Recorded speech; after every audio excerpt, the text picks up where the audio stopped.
Welcome to another tutorial, guys. Let's get right into this. This is for Mac OS only.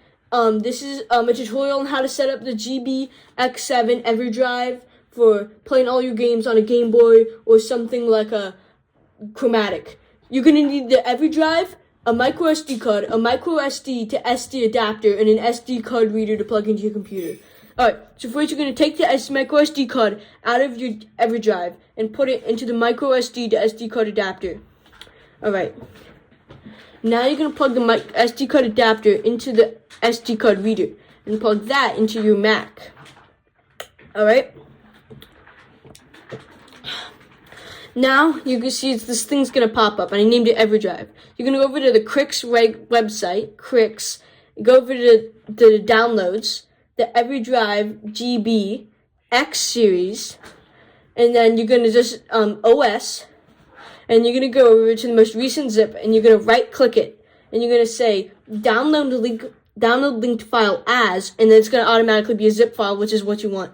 If you don't do this, it downloads it as a .bin file, which just doesn't work.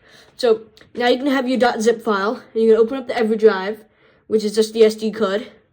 Then you're gonna unzip the zip file. You're going to put the zip file into your trash can because you don't need it anymore. And then you're going to put this GBCYS file into there. And inside of it, it's going to be a .bin file. That's good. Now, what you're going to do is you're going to eject the EVERDRIVE, or just SD card. You're going to unplug it. And then you're going to put back in the SD card. Plug in the thing. And then you're gonna go. Okay, so now it's gonna be there, and it's gonna give you a little menu, like press any button to reset, and then it's just gonna be empty now. So we're gonna put this back into the computer, open it up. Now this stuff is in it. It imported this, so we're gonna add a new folder, name it Games.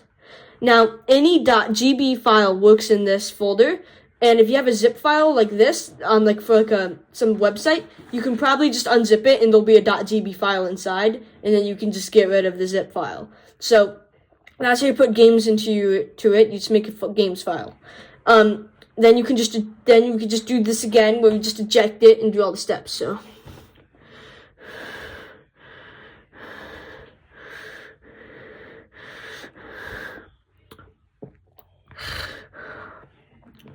alright, guys. So now I'm gonna turn it on, and as you see, loading.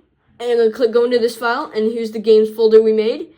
And here's the two games. One game I made and one I stole. So anyway, we're going to go into the games folder. Start. And as you see, it works. Now you can test all of your strange games. So it all works. So that's all for now, guys. Goodbye. Bye.